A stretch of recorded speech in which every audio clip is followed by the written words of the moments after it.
Sir Carlo Miguel Oñate. Oñate. Siya po ang TUCP Party List Spokesperson at Legislative Officer. Papasukin natin na Sir Carlo, good morning. Welcome to the program. Ay, magandang umaga din po, Sir Patrick, Ma'am Karen, at sa ating po mga taga-subaybay. All right. Anyway, sir, let's get the ball rolling. Sir, ito po, pinatupad na ng gobyerno yung Yung yung 4-day 4-day work week. work week. At least sa mga government offices. Mhm.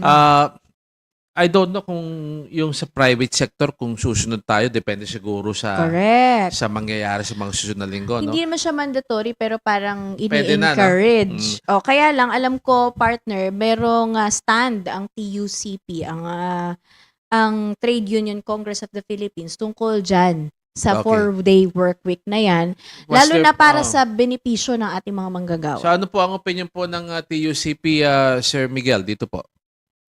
Opo, no, unang-una dito sa crisis na ito, hindi lamang po dapat manggagawa na naman yung magtitiis, magsasakripisyo sa pagtaas ng presyo ng mga bilihin, lalo ng gasolina. Kaya sinasabi namin doon sa 4-day work week, hindi po pwedeng mandatory yan. Bahala po si employer at si empleyado na mag-usap po. Kung hindi po mag-agree sila, wala pong 4-day work week tayo pinag-uusapan. Mhm. Kung sakali naman pong pumasok tayo sa 4-day work week, yung trabaho po na higit 8 oras, kailangan po overtime pay yan. Kahit Correct. ano pa po yung sabihin nung iba nating mga sa Department of Labor and Employment, kailangan po yung higit 2 oras, overtime pay po yan. At yung pangatlo po, hindi po lahat ng industriya pwede yung 4-day work week. Kasi yung mga labor-intensive industries po, kagaya ng manufacturing at Mhm. construction, kapag pinagtrabaho po natin ng overtime, regular yung ating mga manggagawa, tumataas naman po yung tsansa ng tinatawag nating occupational injury. Mhm. Kawawa naman po yung ating mga manggagawa.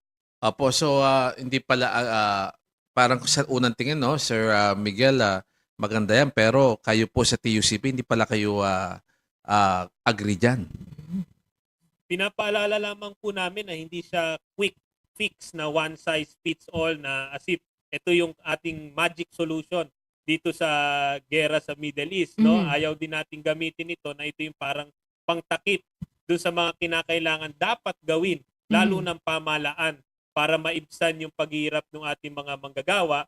Napakababa na po nung sweldo. Wala nang titipirin yung Mhm. ating mga manggagawa. Kaya ang pinapanawagan namin, baka yung pamahalaan naman ang kayang magsakripisyo din sa pamamagitan ng pagtanggal ng buwis, no, Correct. yung sa gasolina at sa Opo. kuryente. Opo, Oo. tama.